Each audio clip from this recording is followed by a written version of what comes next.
யாரையோ திருப்திப்படுத்துவதற்காக சைதை துரைசாமி பேசுகிறார். பாஜக இந்துத்துவா கொள்கையை அவங்க பேசுறாங்க அப்படின்னு நான் இங்க சொன்னேன். இந்த பேட்டியில சொல்றீங்க பாஜக இந்துத்துவா கட்சி அப்படின்னு நான் சொல்லல. இல்ல பாஜக இந்துத்துவா கட்சி இல்லைன்னு சொல்ல வரீங்களா? இல்லைங்க, நீங்க நான் சொல்றதே உங்களுக்கு புரிஞ்சுக்க மாட்டேங்கிறீங்க.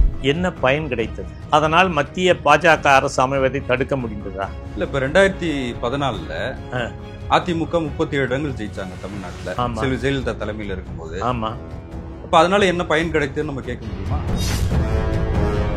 இஸ்லாமியருக்கு நலன் பேசிட்டு அந்த சட்டம் நிறைவேறிய பிறகு ஜெய் ஸ்ரீராம்னு சொல்றாங்க.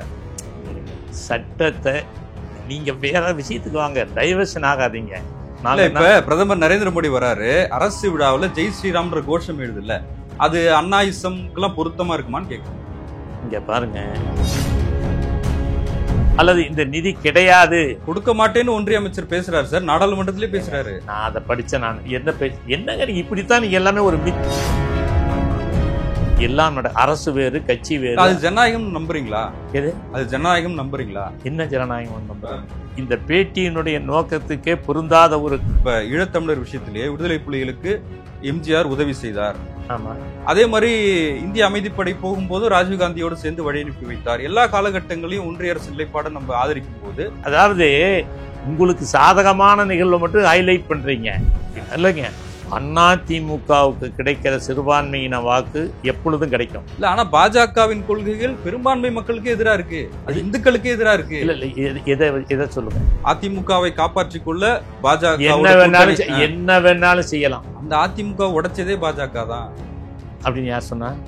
நீங்க எதுக்கு கேட்கறீங்கன்னு தெரியல. இது நீங்க அங்க பண்ணி இங்க டைவர்ட் ஆகிறீங்க. நீங்க முதல்ல கொள்கை நீங்க, அப்புறம் கோட்பாடு நீங்க, அதுக்கப்புறம் நீங்க என்ன, உங்களுக்கு என்ன இதுல பதில் வேணும்னு நினைக்கிறீங்க? தமிழ்நாடு வஞ்சிக்கப்படவில்லை அப்படிங்கிறீங்களா? எது தமிழ்நாடு வஞ்சிக்கப்படவில்லை? நான் இன்னொன்னு உங்களை கேட்கணுமா? எங்க மாதிரி ஆளுகிட்ட பேசும்போது நீங்க ரொம்ப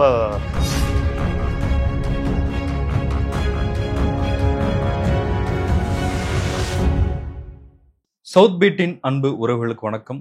நான் ஃபெலிக்ஸ் இன்பஒளி. இந்த நேர்காணலில் நாம் சந்திக்கிருப்பவர் எம்ஜிஆரின் தொண்டர், முன்னாள் சட்டமன்ற உறுப்பினர், முன்னாள் சென்னை மாநகர மேயர் திரு சைதை துரைசாமி அவர்கள். வணக்கம். அதிமுக ஒன்றுபட்டு இருக்க வேண்டும் அப்படிங்கிற ஒரு துணியில ஒரு அறிக்கை வெளியிட்டிருந்தீங்க. திமுகவை எதிர்க்கும் தோழமை கட்சிகளோடு பாஜகவும் சேர்த்து கொண்டு அதிமுக செயல்பட வேண்டும் அப்படின்னு சொல்லியிருந்தீங்க. இதற்கு முன்பாக சில காலகட்டங்களில் கட்சி குறித்து உங்களிடம் கேள்வி எழுப்பப்பட்ட போது கூட நீங்க அதிகம் அது குறித்து பேசல, கொஞ்சம் ஒதுகியே இருந்தீங்க. இந்த சூழல், இந்த காலகட்டத்தில் நீங்க இதை பேச வேண்டிய, சொல்ல வேண்டிய அவசியம் என்னன்னு நினைக்கிறீங்க? என்னுடைய அறிக்கையிலேயே நான் தெளிவாக சொல்லியிருக்கேன். அதாவது தொண்டர்களும் எம்ஜிஆர் பக்தர்களும் தமிழகம் முழுக்க என்னை பார்க்கின்ற பொழுதெல்லாம், தொலைபேசியில் பேசுகின்ற பொழுதெல்லாம், நீங்கள் சொல்லக்கூடாதா, கட்சி தொடர் தோல்விகளை சந்திச்சுக்கிட்டு இருக்கு, கட்சி வெற்றி பெறணும், வெற்றி பெறுவதற்கு என்னெல்லாம் செய்யணும் அப்படின்னு சொல்லிட்டு நீங்கள் சொல்லக்கூடாதா, தலைவருடைய படத்தை, அவருடைய பெயரை, அவருடைய கொள்கைகளை இன்னும் பெரிதுபடுத்தி மக்கள் விரும்புகின்ற வகையில் தலைவருடைய படத்தையும் தலைவருடைய பெயரையும் அவரது புகழையும் அதிமுக மேடைகளில் பேச வேண்டும். ஊடகங்கள் அனைத்தும் அதிமுக உடைந்து விட்டது, இனிமேல் வெற்றி பெற முடியாது என்று சொல்லிக்கொண்டே இருக்கிறார்கள். அதற்கு ஒரு முடிவு கட்டி பிரிந்தவர்கள் எல்லோரும் இணைந்து விட்டார்கள் என்ற ஒரு தோற்றத்தை உருவாக்க வேண்டும். எல்லோரும் ஒன்றுபட்டு தேர்தல் களத்திலே நின்றால் பழைய அதிமுகவாக அந்த பரிணாம தோற்றம் வருகின்ற பொழுது தொண்டர்களுக்கெல்லாம் உற்சாகம் இருக்கும், பொதுமக்களுக்கெல்லாம் ஒரு ஆர்வம், பரவாயில்ல கட்சி, நம்ம கட்சி ஒன்றாயிடுச்சு, சேர்ந்துரும். அதுவும் பலமான கூட்டணி அமைக்கின்ற பொழுது அந்த பலமான கூட்டணியின் வாயிலாக ஒரு நம்பிக்கை பொதுமக்களுக்கு ஏற்படும். ஆக இந்த கட்சியை வெற்றி பாதையில் அழைத்து செல்வதற்கு என்ன செய்ய வேண்டும்? நாம் கடந்த நாடாளுமன்ற தேர்தலில் செய்த தவறை திரும்பவும் செய்துவிடக்கூடாது. நாடாளுமன்ற தேர்தலில் பெற்ற வாக்குகளை ஒன்றிணைத்தால் ஏறத்தாழ 26 இடங்களுக்கு மேல் அதிமுக பாஜக கூட்டணி வெற்றி பெற்றிருக்கும். அப்படி 26 இடங்களை பிடித்திருந்தால் அதிமுகவுக்கு 2 அமைச்சர்கள் கிடைத்திருப்பார்கள். அப்படி 2 அமைச்சர்கள் கிடைத்திருந்தால் கட்சி இன்னும் புதிய வலிமையை பெற்றிருக்கும். மக்களுக்கு இன்னும் நம்மால் ஆன உதவிகளை செய்து கொண்டிருக்க முடியும். ஸோ இப்படிப்பட்ட வாய்ப்புகளை தவற விட்டு விட்டோம். இனிமேலும் அப்படி தவறவிடக்கூடாது. 2021 போல் ஆகிவிடக்கூடாது.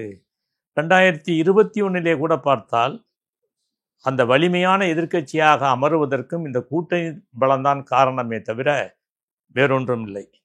ஆக பாஜக கூட்டணி இன்னும் பல கட்சிகளை இணைத்து கொண்டு தேர்தல் களத்திலே நிற்பது நமக்கு பயனுள்ளதாக இருக்கும். மாநில அரசின் அதிகாரத்தை எதிர்த்து தேர்தல் களத்திலே நிற்க வேண்டும் என்றால் நிச்சயமாக மத்திய அரசினுடைய அதிகார மையம் நமக்கு அரணாக இருக்க வேண்டும். பல தேர்தல்களில் போட்டியிட்டவன் அதையெல்லாம் சந்தித்தவன் அப்பொழுது என்ன ஏற்படும் என்பதையெல்லாம் களத்திலே நன்கு அறிந்து அனுபவம் பெற்றவன் என்ற காரணத்தினால் இந்த கருத்துக்களை நான் சொல்லி இருக்கிறேன். இப்போ அதிமுக மூத்த தலைவர்கள் உங்க மேல விமர்சனங்களும் வைக்கிறாங்க. அவர்கள் மொழியில சொல்லணும்னா நிறைய வார்த்தைகளை பயன்படுத்துறாங்க. ஆனா ஒரு குறிப்பிடத்தக்க வார்த்தை வந்து யாரையோ திருப்திப்படுத்துவதற்காக சைதை துரைசாமி பேசுகிறார் அப்படின்னு சொல்றாங்க. எப்படி பாக்குறீங்க? ஆம், தொண்டர்களையும் பொதுமக்களையும். அது வேற அரசியல் இல்லையா? தொண்டர்களையும் பொதுமக்களையும் திருப்திப்படுத்துவதுதான் ஒரு எம்ஜிஆரின் தொண்டனுடைய கடமையாக இருக்க முடியும். அதிமுக கட்சியிலிருந்து விலகி இருந்த இப்ப கே.சி. பழனிசாமியை நிதியமைச்சர் சந்திக்கிறாங்க. அதிருப்தியா இருக்கிறார் அப்படின்னு சொல்லப்படுகிற செங்கோட்டையனை ஒன்றிய நிதியமைச்சர் சந்திக்கிறாங்க. இந்த சூழலை நீங்க பேசுறது இப்ப பாஜக ஒரு அசைன்மெண்ட் யாருக்கும் கொடுத்துருக்காங்களா அப்படின்ற ஒரு கேள்வி எழுப்புறாங்க. இல்லை, நீங்க ஒரு மாயையை, உண்மை இல்லாத செய்தியை அதை உண்மையாக மாற்றுவதை போல ஊடகங்கள் இன்றைக்கு பணியாற்றி கொண்டிருக்கிறது என்பதுதான் ஒரு யதார்த்தமான உண்மை. அதை புரிந்து கொள்ளுங்கள். அதாவது இப்போ நீங்கள் இருக்கீங்க, இப்போ இந்த கருத்து சொல்கிறீங்க இல்லையா, இந்த கருத்துக்கு ஏதாவது ஒரு அடிப்படை உண்மை இருக்கா? இப்போ நீங்கள் சொல்கிற கருத்துக்கு கேள்வியாக கேட்குற போது இதுக்கு ஒரு அடிப்படை உண்மை இருக்கா? இல்லை, இந்த நேரத்தில் நீங்கள் பேசுகிறீங்க. இப்போ டெல்லி சில நகர்வுகளை நடத்துகிறது யூகங்களின் அடிப்படையிலோ அல்லது நான் கேட்குறேன், நான் அரசியலில் இல்லைன்னு நான் சொல்லிட்டேன். நான் ஒதுங்கி இருக்கிறேன், தேர்தல் அரசியலில் நீ ஈடுபட போகிறது இல்லைன்னு நான் சொல்லியிருக்கேன். அல்லது அதிமுகவில் போய் போட்டியிட்டு அமைச்சராகணும் அப்படிங்கிற ஆசையில் இதை சொல்கிறோங்கிறது. நான் ஒரு எம்ஜிஆர் தொண்டன், இந்த கட்சியை தொடங்குவதற்கு விதை போட்டவன். புரியுதா? மற்றவங்க மாதிரி அல்ல. நான் இந்த கட்சிக்காகவே என்னை அர்ப்பணம் செய்து கொண்டிருப்பவன். 14 வயதிலிருந்து புரட்சித் தலைவரின் கரத்தை பின்பற்றி நடப்பவன். இதுவரையில் அரசியலில் எந்த ஆதாயத்தையும் பெறாதவன். புரியுதா? அப்படி இருக்கின்ற பொழுது நான் சொல்லுகின்ற கருத்துக்கு வலிமை சேர்க்கின்ற வகையில் என்னுடைய பின்புலம் இருக்கிறதா இல்லையா என்பதை நீங்களாம் இளைஞர்கள், ஊடகவியாளர் தெரிந்து கொள்ளணும். முதல்ல சராசரி அரசியல்வாதியை போல் அந்த கருத்தை பதிய வைத்து கொண்டு என்னிடத்தில் நீங்கள் கேள்வி கேட்டால் அது சரியாக இருக்காது என்பதுக்காகத்தான் இதை முதல்ல உங்ககிட்ட தானே கேட்குறேன். அதைத்தாங்க சொல்றேன். அப்படி அந்த கேள்வியே எழக்கூடாதுன்னு சொல்றேன். அந்த கேள்விக்கே இடமில்லாதவன் சைதை துரைசாமி. இல்ல, இப்ப நீங்க எம்ஜிஆர் கொள்கைன்னு சொல்றீங்க. இப்ப எம்ஜிஆர் அண்ணாயிசம்னு சொன்னார் இல்லையா? இப்ப பாஜகவோட கூட்டணி அப்படின்றது வந்து இப்ப நீங்களே சொல்றீங்க பாஜக வந்து இந்துத்துவா கொள்கையை அவங்க வந்து பேசுறாங்க அப்படின்னு. நான் எங்க சொன்னேன்? இந்த பேட்டியில சொல்றீங்க. என்னன்னு? இல்ல, பாஜகவின் கொள்கை இந்துத்துவா கொள்கை, எப்படி சிவசேனாவை அவங்க உடைச்சாங்கன்ற மாதிரி சொல்றாங்க. அதாங்க அவங்க மகாராஷ்டிராவில் ஏற்பட்டதுன்னு சொன்னா 2 அரசியல் இயக்கங்களும் ஒரே கொள்கை ரீதியான வகையில் அங்கே அவங்க வந்து இருக்காங்க. சிவசேனா வந்து நாங்கள் தான் உண்மையான இந்துத்துவான்னு சொல்லுவாங்க, அவங்க இந்துத்துவாவே இல்லைன்னு சொல்லுவாங்க. அதில் முரண் ஏற்படும். புரியுதா? அதுக்கு சொன்ன நான் வந்து அங்கே இருக்கிற நிலை வேறு, இங்கே இருக்கிற நிலை வேறுன்னு சொல்லிட்டு. புரியுதா? அதனால் நான் வந்து பாஜக இந்துத்துவா கட்சி அப்படின்னு நான் சொல்லலை. அந்த கேள்விக்கான பதிலை சொல்லும் பொழுது அந்த அவங்களுக்குள்ள ஏற்பட்டிருக்கிற முரண் என்ன இருக்குது அப்படிங்கிறத சொன்னேன். பாஜக இந்துத்துவா கட்சி இல்லைன்னு சொல்ல வரீங்களா? இப்ப இல்லைங்க, நீங்கள் நான் சொல்கிறதே உங்களுக்கு புரிஞ்சிக்க மாட்டேங்கிறீங்க. இப்போ நீங்கள் என்ன, நான் இந்துத்துவா இல்ல இல்ல சார், உங்க கருத்தை தான் அது கேட்கிறேன். நீங்கள் அது நீங்கள் வேற விஷயத்துக்கு வாங்க, டைவர்ஷன் ஆகாதீங்க. நீங்கள் இப்போ எதுக்கு என்ன கேட்க வந்தீங்களோ அதை கேளுங்க, புரியுதா? அதாவது இந்த பேட்டியினுடைய நோக்கத்துக்கே பொருந்தாத ஒரு கருத்தை கேட்டுட்டு அதை ஹைலைட் பண்ணக்கூடாது. ஏன்னா நீங்கள் கேட்குற போது ஒரு விஷயத்தையும் இந்த இந்த கருத்துக்கு பொருத்தமாக கேட்டு அதுக்கு பதிலை பெறுங்க. இல்ல, பாஜகவோட கூட்டணி அமைப்பது நல்லது, ஒன்றிய அரசு கூட நம்ம வந்து அந்த உதவியோட தான் திமுக எதிர்க்கணும்னு சொல்றீங்க. எம்ஜிஆர் வந்து மத்திய அரசை இணக்கமா நடத்திட்டு போனாரு அப்படின்றத தான் நீங்க சொல்ல வரீங்க. ஆமா. ஆனால் பாஜக அதிமுக கூட்டணின்றது கடந்த 2-3 தேர்தல்களில் அது டெஸ்டட் ஆல்ரெடி. அது வந்து தோல்வி கூட்டணி அப்படின்றதான மக்கள் மத்தியில் இருக்கு. அதிமுகவின் மூத்த தலைவர்களே பாஜகவோட கூட்டணி வைத்ததால் தான் நாங்கள் தோல்வி சந்திச்சோம், பாஜகவோட கூட்டணி வைப்பது என்பது தீக்குளிப்பதற்கு சமம்லாம் பேசியிருக்கிறாங்க. அதாங்க, ஒவ்வொரு கருத்தும் ஒவ்வொரு நேரத்தில் மாறும். ஒரு கருத்தும் இன்னொரு கருத்துக்கு முரணாக இருக்கும். ஒட்டுமொத்தமாக ஒரு தேர்தல் கூட்டணி என்பது அதில் எந்த விதமான வெற்றிக்கு சமரசம் செய்து கொள்ளாமல் கூட்டணி அமைக்க வேண்டும். ஒரு வெற்றியை பெற வேண்டும் என்றால் அதற்கு என்ன செய்ய வேண்டும், என்ன செய்யக்கூடாது. இப்போ 24 நாடாளுமன்ற தேர்தலில் அதிமுக கூட்டணி, பாஜக கூட்டணி இரண்டும் இணைந்து போட்டியிட்டு இருந்தால் 26 இடங்கள் கிடைத்திருக்கும். அது கிடைத்திருக்குமா, கிடைத்திருக்காதா? முதல்ல அதுக்கு வாங்க. அதுல இருந்து கணக்கு போட்டா அது வாய்ப்பு இருக்கு. வேற என்ன அதன் அடிப்படையில் தான் இந்த கருத்து முன்வைக்கப்படுகிறது. அந்த கருத்து முன்வைக்கப்படுவதற்கு மத்திய பாஜக ஆட்சியில் அமர்ந்து தமிழ்நாட்டு மக்களுக்கு வேண்டிய உதவிகளை பெறுவதற்கு இந்த தேர்தலை பயன்படுத்தி இருந்தால், ஒரு விஷயம் உங்களை கேட்குறேன். தமிழ்நாட்டில் முழுக்க 40 சீட்டு பாண்டிச்சேரியோட சேர்த்து வெற்றி பெறுறோம், தொடர்ந்து வெற்றி பெறுறோம். என்ன பயன் கிடைத்தது? அதனால் மத்திய பாஜக அரசு அமைவதை தடுக்க முடிந்ததா? இல்ல, இப்ப 2014ல அதிமுக 37 இடங்கள் ஜெயிச்சாங்க தமிழ்நாட்டில், செல்வி ஜெயலலிதா தலைமையில் இருக்கும்போது. ஆமா. அப்ப அதனால என்ன பயன் கிடைத்ததுன்னு நம்ம கேட்க முடியுமா? அதைத்தாங்க சொல்றேன். மாநில அரசு மத்திய அரசோடு இணைந்திருந்தால் மட்டுமே பலன் கிடைக்கும். மாநில அரசு மத்திய அரசோடு இணைந்து பணியாற்றவில்லை என்றால், கூட்டணி அமைக்கவில்லை என்றால், தேர்தல் களத்தில் ஒன்று சேர்ந்து நிற்கவில்லை என்றால், நமக்கு பல்வேறு விதமான சங்கடங்களை, தோல்விகளை, மக்களுக்கு செய்ய வேண்டிய காரியங்களை செய்ய இயலாமல் போகும் என்பதுதான் இதுவரையில் நாம் கண்ட பல்வேறு நிகழ்வுகள். ஒரு தேர்தல் முடிவுகளுக்கு பிறகு என்ன நடந்துன்னு பாருங்க, ஆய்வு பண்ணுங்க. நீங்களாம் ஒரு பத்திரிகையாளர், இளைஞர்கள், புரியுதா? தொடர்ந்து தலைவர்கள் எம்ஜிஆர் காலத்திலிருந்து அம்மா காலம், அது இப்போ இதுவரையில் அதை ஆய்வு பண்ணுங்க. அப்போ உங்களுக்கு இதற்கான விடை கிடைக்கும்.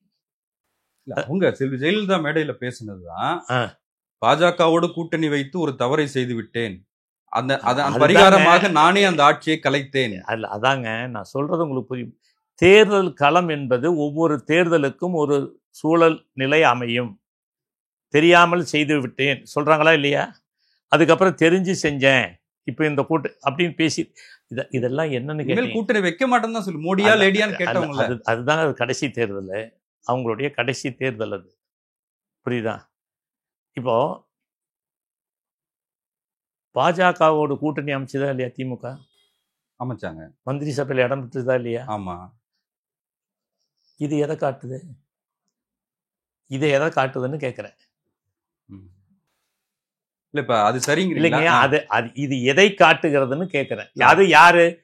பரதேசி பண்டாரம் என்று பேசிய திமுக பகுத்தறிவு கொள்கை தான் எங்களுடைய உயிர் மூச்சு, தந்தை பெரியாருடைய அப்படிலாம் சொல்லிக்கிட்டு இருந்தாங்க இல்லையா? அப்போ ஒரு காமன் மினிமம் ப்ரோக்ராம் போட்டாங்கல்ல. என்னங்க காமன் அப்ப நாங்களுக்கு போட்டா நாங்க போட்டா காமன் மினிமம் ப்ரோக்ராம் இல்லையா? ஆனா சார், ஆனா 4.5 வருஷம் திரு எடப்பாடி பழனிசாமி முதலமைச்சரா இருக்கும்போது எல்லா சட்டங்களுக்கும் ஆதரவு தெரிவிச்சாரு. அது சிஏஏ சட்டமா இருக்கலாம், என்ஆர்சி சட்டமா இருக்கலாம். அதாவது நம்ம திட்டங்களுக்கும் நம்மளுடைய கொள்கைகளுக்கும் ஏற்ற வகையில ஒரு பில்லிலையும் மசோதாவிலையும் ஆதரவு தெரிவிப்பது, அது மத்திய அரசு எடுக்கின்ற முடிவுகளுக்கு ஆதரவு தெரிவிப்பது என்பது, அந்த ஆதரவு மாநில கட்சி ஆட்சியினுடைய நலனை ஒட்டி எடுக்க வேண்டும். இல்ல, அது மாநில உரிமைகளை அடகு வைப்பது, அடிமையா இருப்பதுன்னு விமர்சனம் சொல்றாங்க. 5 வருஷம் திமுக அமைச்சரவையில் இருக்கிறது காமன் மினிமம் ப்ரோக்ராம்ல வந்து அது வராதா? அது வராதா? இல்ல, அப்ப ராமர் கோயில்ல பாஜக கை வச்சாங்களா? நான் கேட்கறது இல்லைங்க, நான் கேட்கறது அது பண்ணினாலும் பண்ணவில்லை என்றாலும் பாஜகவினுடைய அது நடக்கலைன்னா பாஜக ஓகே சரி. இப்போ வந்து நீங்க சொல்ற வகையில என்ன இப்ப எதிர்ப்பை வந்து இன்றைக்கு என்ன எதிர்ப்பை வந்து பாஜக முன்னெடுத்து அது வந்து காமன் மினிமம் ப்ரோக்ராமுக்கு எதிராக அவங்க போறாங்க அப்படிங்கிறத எந்த கருத்தை நீங்க வைக்கிறீங்க? இல்ல, இப்ப வக்பு திருத்த சட்ட மசோதா கொண்டு வந்திருக்காங்க. ஆமா, சொல்லுங்க. இப்ப ராஜ்யசபால அதிமுக அதை எதிர்த்து வாக்களிச்சிருக்காங்க. சரி, இப்ப இஸ்லாமியர்களுக்கு நலன் அப்படின்னு பாஜக பேசுறாங்க இல்லையா? இஸ்லாமியருக்கு நலன் பேசிட்டு அந்த சட்டம் நிறைவேறிய பிறகு ஜெய் ஸ்ரீராம்னு சொல்றாங்க. இருங்க, சட்டத்தை இப்ப அதிமுக எதிர்த்ததா இல்லையா? எதிர்க்கிறாங்க. அப்புறம் கூட்டணி வைக்கிறதுல என்ன தடை? காமன் மினிமம் ப்ரோக்ராம் இதுல வராதா? என்னங்க மன்றம்னா தக்காளி. இப்ப பிரதமர் நரேந்திர மோடி வராரு, அரசு விழாவில் ஜெய் ஸ்ரீராம்ன்ற கோஷம் எழுதுல, அது அண்ணாயிசம்க்கெல்லாம் பொருத்தமா இருக்குமான்னு கேக்குறேன். இங்க பாருங்க, அந்த கருத்துக்கள் அவர்களுடைய தலைவர் வருகின்ற பொழுது ஒரு கட்சியும் தங்களுடைய கோஷம் என்னவோ அதை எழுப்புவார்கள். புரியுதா? அது அவர்களுடைய கட்சியின் கோட்பாடு. அதற்கும் ஒரு ஆட்சிக்கு ஆதரவு கொடுப்பதற்கும் ஒரு ஆட்சியை அந்த கட்சி ஆளுவதற்கு அவர்களுக்கு ஆதரவு கொடுப்பது மட்டுமல்லாமல் அவர்களோடு கூட்டணி வைத்து போடுவதற்கும் பொருத்தமில்லாதது. அதாவது காலங்களில் திரு எடப்பாடி பழனிசாமி ஏன் என்ஆர்சி ஆதரிச்சிங்க, ஏன் இந்த விவசாய சட்டங்களை ஆதரிச்சிங்க அப்படின்னு கேட்கும்போது கூட்டணி தர்மம் அப்படின்னு காரணம் சொன்னாரு. அதுதானே இப்ப மீண்டும் தொடரும், கூட்டணி தர்மத்துக்காக செய்தோம் தானே சொல்ல போறாங்க. அப்ப மறுபடியும் கூட்டணி வைத்தால் என்ன? கூட்டணி வைத்தால் எதையோ அடிப்படையாக வைத்து இது பண்ணணும்? கொள்கையா வெற்றியா? ஒரு கட்சி வெற்றி பெறுவதை அடிப்படையாக வைத்து தேர்தல் கூட்டணியா, அல்லது கட்சியினுடைய கொள்கையை வைத்து எல்லா மக்களும் அந்த கொள்கையை ஏற்றுக்கொள்ளுகிறவர்கள் மட்டுமே வாக்களித்து அந்த தேர்தலில் வெற்றி பெறுவது நடைமுறையா? இல்ல, கொள்கை கூட்டணி தானே திமுக சொல்றாங்க. எங்க சொன்னாங்க கொள்கை கூட்டணின்னு? எங்க கொள்கை? நான் அதைத்தான் நான் கேட்கிறேங்க. கொள்கை கூட்டணி என்று கடவுள் இல்லை, கடவுள் மறுப்பு இல்லைன்னு சொல்லிட்டு அதை வைத்து பிரச்சாரம் செய்ய தயாரா? சார், அண்ணா என்ன சார் சொன்னாரு? அண்ணாவே ஏழையின் சிரிப்பில் இறைவனை காண்போம் தானே சொன்னாரு. அண்ணா சொன்னாரு. அந்த அண்ணா தானே தலைவர் எம்ஜிஆர் என்ன சொன்னாரு? தாய் மூகாம்பிகை என் தாய் வடிவில் பார்க்கிறேன்னாரு. திமுக எப்படி கடவுள் நம்பிக்கையை பிரச்சாரம் பண்ணுவாங்க, எப்படி அந்த கொள்கையை பேசுவாங்க? அதைத்தாங்க கேட்கிறேன். அப்படி இருக்கிறவங்க வந்து பிஜேபியோட சேர்ந்தா அது சரி. இங்க வந்து தாய் மூகாம்பியை அம்மா என்னுடைய அன்னையின் வடிவில் பார்க்கிறேன்னு சொன்னா சொல்ற கட்சி நாங்க இங்க பாருங்க, அதிமுகவை என்னைக்காவது நீங்க பகுத்தறிவாளர் கட்சின்னு சொல்லியிருக்கீங்களா? அதிமுகவை என்றைக்காவது நீங்க பகுத்தறிவாளர் கட்சின்னு சொல்லியிருக்கீங்க? திராவிட கட்சி தானே, அதை ஒத்துக்கிறீங்க? எதுங்க? அதிமுக திராவிட கட்சி தானே. அதிமுகவை பொறுத்த மட்டில் ஒன்றை தெரிந்து கொள்ளுங்கள், கடவுள் மறுப்பு கொள்கையை கொண்டது அடிப்படையாக கடவுள் மறுப்பு கொள்கையை கொண்டது அல்ல. திமுகவுக்கே இல்லை சார். அது எங்களுக்கு தெரியாது, இருக்குதா இல்லையான்னு. இப்போ நீங்கள் எதுக்கு கேட்குறீங்கன்னு தெரியல. இது நீங்கள் அங்கே பண்ணி இங்கே டைவர்ட் ஆகிறீங்க. நீங்கள் முதல்ல கொள்கையை நீங்கள், அப்புறம் கோட்பாடு நீங்கள், அதுக்கப்புறம் இது நீங்கள் என்ன உங்களுக்கு என்ன இதில் பதில் வேணும்னு இல்ல நினைக்கிறீங்க? பாஜகவோட கூட்டணி வைத்து ஏற்கனவே பல சட்டங்களை வந்து அதிமுக ஆதரிச்சிருக்காங்க. அது மாநில உரிமைகளுக்கு எதிராக இருந்திருக்கு. சார் ஆதரிச்சிருக்கிறாங்க, எதிர்த்து இருக்கிறாங்க, எல்லாமே பண்ணியிருக்காங்க. எதிர்க்கல சார் அந்த நேரத்துல கூட்டணி இப்ப தர்மத்துக்காக எதிர்த்தாங்களா இல்லையா? ஆதரித்தோம். இப்ப எதிர்த்தாங்களா இல்லையா? இப்ப எதிர்த்து இருக்காங்க. அவ்வளவுதாங்க. எப்ப தேவையோ அப்ப எதிர்ப்பாங்க, எப்ப தேவையோ அப்ப ஆதரிப்பாங்க சார். இது அரசியல் சார். இல்ல இப்ப அதுல என்ன வேணுங்கிறீங்க உங்களுக்கு? இல்ல ஒன்றிய அரசு கூட இணக்கமா போறதுதான் அப்படின்னா ஒன்றிய அரசோடு மாநில இணக்கமா உரிமைகள் இல்ல ஒன்றிய அரசோடு இணக்கமா போவதுதான் ஒரு அரசியல் கட்சியினுடைய செயல்பாடாக தேர்தல் களமாக இருக்க முடியும். ஏன்னா மாநில ஆட்சியில் மாற்று கட்சி இருக்கின்ற பொழுது மத்திய ஆட்சியில் இருக்கின்ற கட்சியோடு இணக்கமாக இருப்பதுதான் சரியான சாணக்கியத்தனமான அரசியல் முடிவு. இதுல போது நீங்க வந்து இப்போ நான் அதுக்குள்ள போனா ரொம்ப லேட் ஆயிரும். அதனால அங்க அப்பன்படி வர்றது கஷ்டமா இருக்கும். நீங்க ஒண்ணு மட்டும் வச்சுக்கோங்க. இன்றைய அரசியல் கட்சிகள் அனைத்தும் வெற்றியை பெறுவதற்கு என்ன செய்ய வேண்டும், என்ன செய்யக்கூடாது என்றுதான் அடிப்படையாக வைத்து தேர்தல் களத்தில் நிற்கிறார்களே தவிர, ஒரு கொள்கை, இந்த கொள்கையின்படிதான் நான் நடப்பேன், ஆகவே எனக்கு ஓட்டு போடுங்கள் என்று யாரும் அப்படி போய் பொதுமக்களிடத்தில் வாக்கு சேகரிப்பதில்லை. அரசியல் கட்சிகளுக்கு கொள்கை இல்ல. அதுல என்னங்க நான் திரும்ப திரும்ப சொல்றேன், அரசியல் கட்சிகள் கொள்கை வைத்திருப்பார்கள். அந்த கொள்கையை வெற்றிக்கு இடையூறு என்றால் தூக்கி பக்கத்தில் அப்படி வச்சுட்டு வெற்றியை நோக்கி பயணிப்பாங்க. அதுதான் கடந்த கால திமுக ஆட்சியில இருக்காங்க தமிழ்நாட்டுல. இப்போ ஒன்றிய அரசு பல்வேறு நிதிகளை நிறுத்தி வச்சிருக்காங்க, கொடுக்க மாட்டேங்கிறாங்க. பள்ளிக்கல்வித்துறைக்கு 2000 கோடி கொடுக்கணும், 100 நாள் வேலை திட்டத்துக்கு 4000 கோடி கொடுக்கணும். இப்படி மெட்ரோ ரயில் திட்டம் பள்ளிக்கல்வி என்ன 4000 கோடி கொடுக்கணும்? 2000 கோடி. 2000 கோடி எதுக்கு? நீங்க அந்த திட்டத்தையே ஏத்துக்கல, அந்த திட்டத்தையே வேண்டாம்னு சொல்லியாச்சு. இல்ல அந்த திட்டம் வேற சார். அந்த திட்டம் தாங்க, அந்த திட்டத்துக்கு ஒதுக்கின நிதி தான் கொடுக்கல. இல்ல இல்ல இல்ல வேற வர வேண்டியதா நிறுத்தி வச்சிருக்காங்க. இல்ல வர நீங்க கொஞ்சம் வெரிஃபை பண்ணுங்க. வெரிஃபை பண்ணலாம். இல்ல வெரிஃபை பண்ணுங்க. நீங்க வெரிஃபை பண்ண நான் தெரிஞ்ச வரையிலும் என்ன தெரியுமா சொன்னாங்கன்னா, எனக்கு கிடைத்த தகவலின் அடிப்படையில் அந்த பிஎம்சி பள்ளிகளுக்கு ஒதுக்கப்பட வேண்டியது வேற சார். இல்ல அந்த திட்டத்திற்கான நிதி தான் கொடுக்கப்படவில்லையே தவிர வேறு ரெகுலராக கொடுக்கிற எந்த நிதியும் நிறுத்தி வைக்கப்படவில்லைன்னு சொல்லியிருக்காங்க. நீங்கள் அது இருந்துன்னா தயவுசெய்து வெரிஃபை பண்ணிட்டு சொல்லுங்க. நான் அது உங்களோட சேர்ந்து நானும் அதை பற்றி குரல் கொடுக்குறேன். சரி, இப்போ 100 நாள் வேலை திட்டத்திற்கு நிதி கொடுக்கல. நிதி கொடுக்கலைங்கிறத விட தள்ளி தள்ளி கொடுப்பாங்க எல்லாம். அதாவது மாநில அரசுக்கு இப்போ அரசு ஊழியருக்கு சம்பளம் கூட கொடுக்க முடியாமல் ஒன்று இருக்கும். அதுக்காக வந்து மாநில அரசு சம்பளம் கொடுக்கல இது பண்ணி சொல்லின்னு சொல்லுவீங்களா? ஒவ்வொரு காலகட்டத்திலேயும் மத்திய அரசானாலும் மாநில அரசானாலும் நிதி நெருக்கடி வரும். அந்த நிதி நெருக்கடியிலிருந்து விடுபடுகின்ற வரை ஒரு சில கடினமான சூழ்நிலை இருக்கலாம். ஆனால் இந்த நிதியை கொடுக்க மாட்டேன் அல்லது இந்த நிதி கிடையாது கொடுக்க மாட்டேன்னு ஒன்றிய அமைச்சர் பேசுறாரு சார், நாடாளுமன்றத்திலே பேசுறாரு. நான் அதை படிச்சேன். நான் என்னங்க நீங்க இப்படித்தான் நீங்க எல்லாமே ஒரு மித்த மாயையை கிளப்பி விட்டுக்கிட்டு இருக்கிறீங்க. பிஎம்சி அந்த அதுக்கான நிதியை நாங்க கொடுக்க மாட்டோம் அப்படின்னு தான் சொல்றாங்க. வேற நீங்க வேணா ஒண்ணு செய்யுங்க, வேற ஏதாவது ஒரு விஷயம் இருந்ததுன்னா எடுத்துக்கிட்டு சொல்லுங்க, நான் வேணா வெயிட் பண்றேன். இப்பவே நீங்க கேட்டுட்டு சொல்லுங்க. ரெகுலரா கொடுக்க வேண்டிய கல்வி நிதியை மத்திய அரசு கொடுக்க மாட்டேன் என்று திட்டவட்டமாக மறுக்கிறது. அப்ப தமிழ்நாடு வஞ்சிக்கப்படவில்லை அப்படிங்கிறீங்களா? எது தமிழ்நாடு வஞ்சிக்கப்படவில்லை ஒன்றிய அரசால் அப்படின்னு எடுத்துக்கலாமா? நான் இன்னொன்னு உங்களை கேட்கட்டுமா? ஒன்றிய அரசுன்னு நீங்க சொல்லுவீங்க, இதுவரையில் என்ன சொல்லிட்டு இருந்தாங்க? அது மத்திய அரசு கூட வச்சுக்கங்க. என்னங்க மத்திய அரசுனே இல்லங்க, நான் கேட்க அதுதாங்க. ஒரு மாநில அரசு ஒரு மத்திய அரசோடு ஒரு இணக்கமான நட்பு ரீதியான ஒரு விஷயத்தை கடைபிடித்தால் எல்லாம் அரசு வேறு கட்சி வேறு. அது ஜனநாயகம் நம்புறீங்களா? எது அது ஜனநாயகம் நம்புறீங்களா? என்ன ஜனநாயகம்? தமிழ் ஒன்றிய அரசு கூட இணக்கமா இருந்தாதான் நமக்கான நிதி ஒதுக்கப்படும், நம்ம கேட்கறதெல்லாம் கிடைக்கும் அப்படின்றதான் ஜனநாயகமா? இல்ல ஆட்சி அதிகாரத்துக்கு உட்பட்டு என்ன நடக்கணுமோ அது நடக்கிறது? இங்க பாருங்க, எல்லாரும் சராசரி மனிதர்கள், எல்லாரும் கட்சி வச்சிருக்கோம்.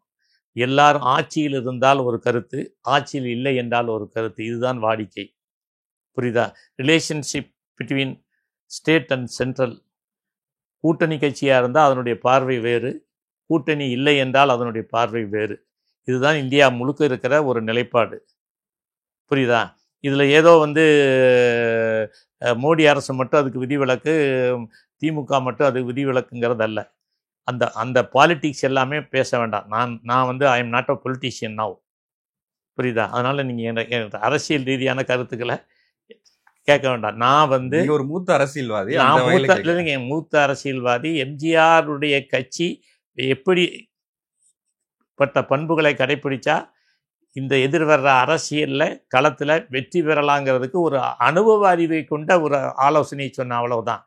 நான் பாலிடிக்ஸை பற்றி பேச விரும்பல. இல்லை, எல்லா நேரத்திலையும் எம்ஜிஆரோட அணுகுமுறையை இணக்கமாக இருக்கிறது அப்படின்றதும் விமர்சனம் இருக்குல்ல. அது ஆயிட்டு போட்டுங்க, எங்களுக்கு அதை பற்றி கவலை இல்லை. காலகட்டத்தில் தான் அவர் அனைத்து இந்திய அண்ணா திமுக கட்சி பேரையே மாத்துறாரு. ஆமாம் ஆமாம், என்ன தப்பு அதில்? அதுக்கு தான் விளக்கம் சொன்னாரே. என்ன தப்புன்னு கேட்குறேன். இல்லை, அது அன்றைய இந்திரா காந்திக்கு பயந்து அது அப்படி நீங்க பயந்துன்னு வச்சுக்கங்க. கொள்கை மாற்றத்துக்கு அண்ணா திராவிட நாடு கோரிக்கை கைவிட்டாரு. அதுக்கான காரணங்கள் அப்படியே இருக்குன்னு சொன்னார்ல. அப்புறம் என்ன கோபுரான நீங்க ஏங்க ஏன் விட்டாரு? காரணங்கள் இருக்குதுன்னு சொல்றதுக்கும் அதை கைவிட்டுட்டான்னு சொல்றதுக்கு என்ன வேறுபாடு? இல்லை, என்ன வேறுபாடு? அதுல என்ன மாற்றம்? ஏன் கைவிட்டீங்க? எல்லா அரசியல் கட்சிகளும் எல்லா அரசியல் தலைவர்களும் ஒரு முடிவெடுத்து சொல்லுகின்ற பொழுது அதிலே ஒரு சாணக்கியத்தனம், அங்கே ஒரு அரசியல் கட்சியை காப்பாற்றப்பட வேண்டிய காரணங்கள் தொக்கி நிற்கும். அதுல முரண்பாடுகள் வரும்னு சொல்றாங்க. இப்ப ஈழத்தமிழர் விஷயத்திலேயே விடுதலை புலிகளுக்கு எம்ஜிஆர் உதவி செய்தார். ஆமா, அந்த நேரத்துல உதவி செய்தாரு. ஆமா. அதே மாதிரி இந்திய அமைதிப்படை போகும்போது ராஜீவ்காந்தியோடு சேர்ந்து வழி அனுப்பி வைத்தார். எல்லா காலகட்டங்களையும் ஒன்றிய அரசு நிலைப்பாடை நம்ம ஆதரிக்கும் போது அது விமர்சனத்துக்குள்ளாகுது இல்ல, அதுலயும் முரண்பாடு வருது இல்ல. அதாங்க, முரண் நிறைந்ததுதான் அரசியல். இப்போ அங்க இலங்கையில தமிழர்கள் சுட்டுக் கொல்லப்பட்டாங்க. அப்ப கலைஞர் என்ன பண்ணாரு? அப்போ கலைஞர் என்ன 2009 சொல்றீங்களா? ஆமா, என்ன பண்ணாரு? அது அரசியல் சாணக்கியத்தனம்னா மற்றவங்க பண்ணாலும் அது அரசியல் சாணக்கியத்தனம் தான். இந்திய அமைதிப்படை வரும்போது கலைஞர் வரவேற்கல. எதுங்க? இந்திய அமைதிப்படை திரும்ப வரும்போது கலைஞர் அதை போய் வரவேற்கல. அப்புறம் ஏன் இவருக்கு கூட அனுப்பிச்சு வச்சாரு எல்லாத்தையும் போய்? என்னங்க பேசுறீங்க? அதாவது உங்களுக்கு சாதகமான நிகழ்வை மட்டும் ஹைலைட் பண்றீங்க. நான் கேட்கறது அறிக்கையில சொன்ன உதாரணம் தான், அதன் அடிப்படையில் தான் கேட்கிறேன். இல்ல, அதெல்லாம் விடுங்க. அது அந்த அரசியலுக்குள்ள போக வேண்டாம். அது போனா எல்லாரையும் மட்டும் நம்ம இது பண்ணிக்கலாம். அதனால எனக்கு அதெல்லாம் முழுக்க தெரியும். அதனால நான் ஒரே வரியில சொன்னால், அரசியலுக்காக ஒவ்வொரு அரசியல் கட்சியும் ஒரு கொள்கை முடிவை நிலைநிறுத்துகின்ற இடங்களில் கொஞ்சம் அப்படியே ஒதுக்கி வச்சுட்டு அவங்க வெற்றிங்கிற இலக்கை நோக்கி பயணிப்பாங்க. அதை நீங்கள் பெருசாக எடுத்துகிட்டு ஹைலைட் பண்ணிக்கிட்டு இருந்தீங்கன்னா அதனால் ஒரு அரசியல் கட்சி வளராது. ஒரு அரசியல் கட்சி வளர்ச்சி அடையணும், வெற்றி பெறணும், தொண்டர்களை பாதுகாக்கணும், மக்களுக்கு நன்மை செய்யணும் அப்படின்னு சொன்னால் சில முடிவுகளை சாதுரியமாகவும் சாணக்கியத்தனமாகவும் எடுக்கணும். பாஜகவோடு கூட்டணி வைப்பதால் அதிமுகவுக்கு எந்த பாதிப்பும் இல்லை அப்படின்னு நினைக்கிறீங்களா? அதாவது அதிமுகவுக்கு கிடைக்கக்கூடிய வாக்குகளை விட கூடுதல் வாக்குகள் நிச்சயமாக கிடைக்கும். புரியுதா? வாக்குகள் அதிமுகவுக்கு இன்று வரையில் விரும்பி போடுகின்ற சிறுபான்மையின மக்களுடைய வாக்குகள் இன்றைக்கும் பிசிறில்லாமல் வந்து கொண்டிருக்கிறது. புரட்சித் தலைவர் எம்ஜிஆருக்காக சிறுபான்மையின மக்கள், இன்றைக்கும் அவரை நேசிக்கின்ற மக்கள், அவர் மீது அன்பு செலுத்துகின்ற மக்கள் அந்த ஓட்டை போட்டு தான் இருக்கிறார்கள்.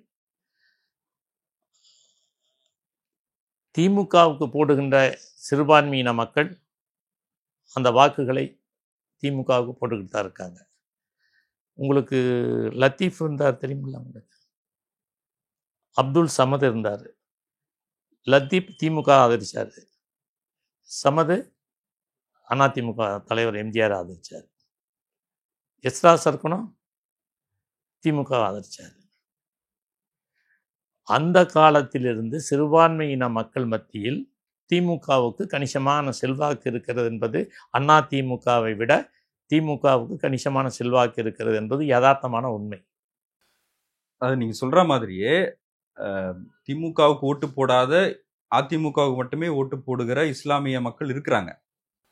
ஆமா, ஆனா பாஜகவோட கூட்டணின்னு வரும்போது தானே அது கூட்டணியோடு இருந்தாலும் சரி, கூட்டணி இல்லை என்றாலும் சரி, புரட்சி தலைவர் எம்ஜிஆரை நேசிக்கின்ற அந்த மக்கள் இன்று வரை அந்த கட்சிக்குத்தான் வாக்களித்துக் கொண்டிருக்கிறார்கள். இல்ல இப்ப அதிமுக தலைமை அலுவலகத்துல சரி, பாஜகவோட ஒன்று கூட்டணி உங்களை கேட்குறேன். ஒரே வருஷம் 5 வருஷம் திமுகவோட அமைச்சரவையில் இருந்தாங்க. அதுக்கு பிறகு தேர்தலை சந்திச்சாங்க. அதற்காக திமுகவுக்கு போடுற இஸ்லாமிய பெருமக்களுடைய வாக்குகள், சிறுபான்மையின மக்களின் வாக்குகள் குறைந்ததா? போய் எடுத்து பாருங்க.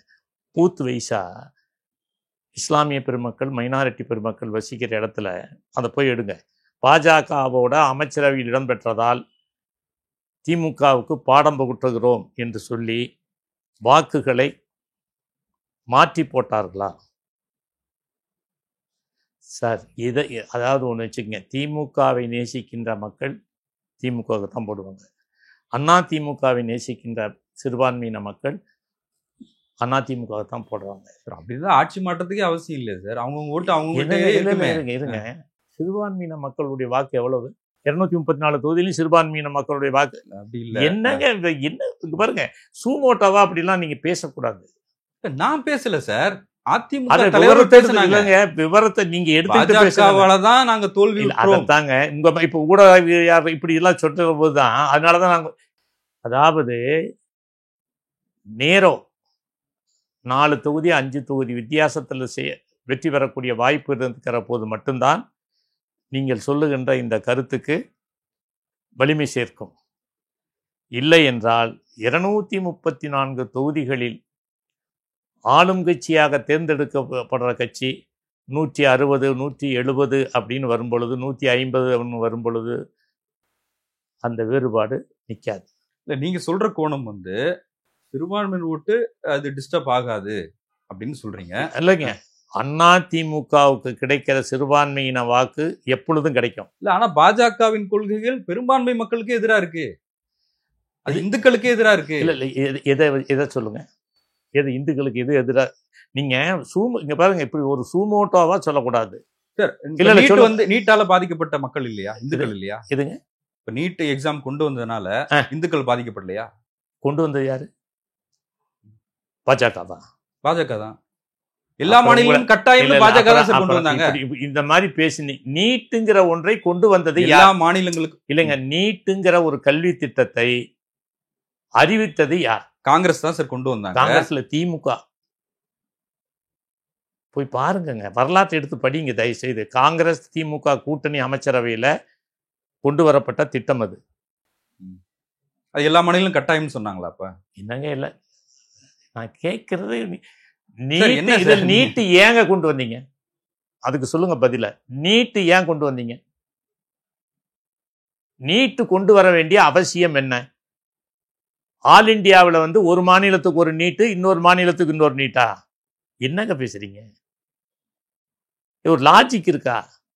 நீங்க நீட்டை கொண்டு வருவீங்க, அதை ஒழிக்கிற ரகசியம் எங்களுக்கு தெரியும்பீங்க. என்னங்க இதெல்லாம்? எதையும் ஆழமாக அறிவுபூர்வமாக விவாதிக்கணும். புரியுதாங்க? மேலோட்டமாக எதையும் சொல்லக்கூடாது. அது எங்கள் மாதிரி ஆளுகிட்ட பேசும்போது நீங்கள் ரொம்ப ஷார்ப்பாக தெளிவோடு பேசிங்கன்னா நல்லா இருக்கும். ஏன் தெரியுமா? இதை பற்றியெல்லாம் பல ஆண்டுகளாக சிந்தித்தவன். மைய அரசுக்கு கல்வி திட்டம் மாறிய போது நாங்கள்லாம் பதறணும். புரியுதா? எத்தனையோ அதெல்லாம் விடுங்க, அது போனால் டைம் ஆயிரும், வேண்டாம்.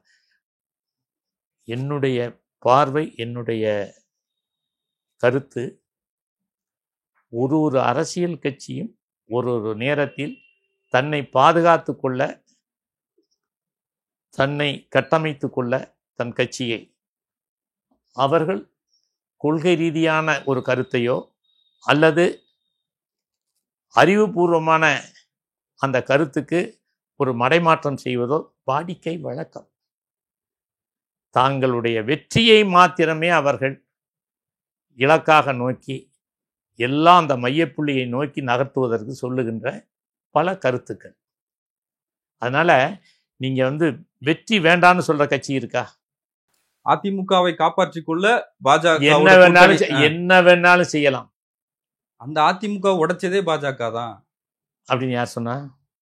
அந்த ஆட்சி அந்த பாமக இல்லைன்னா அதிமுக ஆட்சி 5 வருஷம் இருந்திருக்குமா? நான் ஒரு அதிமுகவினுடைய அடிமட்ட தொண்டன்கிற வகையில் உங்களை கேட்குறேன். 2016க்கு பிறகு அதிமுக ஆட்சி தொடர்ந்து நீடித்தது என்றால் மத்திய அரசினுடைய கருணையால் நீடிச்சது. புரியுதா? மைய அரசில் பாஜக இருந்தபோது, மாநிலத்தில் அதிமுக இருந்தபோது 11 மருத்துவக் கல்லூரி ஒரே நாளில் வாங்கினாங்க. புரியுதா? இதெல்லாம் எதுக்கு சொல்ல வரேன் அப்படின்னா, மத்திய அரசை ஆதரித்து போனால் மாநிலத்துக்கு நிறைய செய்யலாம். மத்திய அரசை நான் ஒரே ஒரு கேள்வி உங்களை கேட்குறேன், இதுக்கு மட்டும் நீங்கள் பதில் சொல்லுங்க. தமிழ்நாட்டில் தொடர்ந்து நீங்கள் பாண்டிச்சேரியோட 40 இடங்கள் தொடர்ந்து வெற்றி பெறுறீங்க. மத்திய ஆட்சியில் தொடர்ந்து பிஜேபி இப்போ 10 ஆண்டு காலமாக ஜெயிச்சுக்கிட்டு இருக்கு. இந்த தொடர் வெற்றி தொடர்ந்தால் தமிழ்நாடு முற்றிலும் புறக்கணிக்கப்படுமா, வளர்ச்சி அடையுமா? தமிழ்நாடு வளர்ச்சி அடைந்து தான் சார் இருக்கு. வளர்ச்சி அடையுமா? வளர்ச்சி அடைந்து தானே இருக்கு தமிழ்நாடு மற்ற மாநிலங்கள் ஒப்பிடும் போது. இப்போ வந்துட்டீங்களா? அப்போ இந்த வளர்ச்சிக்கு யார் காரணம்? அதிமுக ஆட்சி காரணம். சரி, அதை ஒத்துக்கிறீங்களா? அதிமுக திமுக விடுங்க, முதல்ல வாங்கங்க. அதிகமான ஆண்டுகள் ஆட்சி அதிமுக தானே. இப்போ இந்த வளர்ச்சிகள்லாம் அதிமுக தானே காரணம். அப்போ அதிமுகவினுடைய அடிப்படை கொள்கைகள் தானே காரணம். அதிமுகவுடைய அணுகுமுறை தானே காரணம். புரியுதா? அது போன்ற ஒரு அணுகுமுறையை கடைபிடித்தால் தமிழகம் வளர்ச்சி அடையும், இல்லை என்றால் தளர்ச்சி அடையும். நன்றி சார், பல்வேறு விஷயங்களை பகிர்ந்துக்கிட்டீங்க. உங்களுடைய நேரத்துக்கு மிக்க நன்றி. சரி, மகிழ்ச்சி.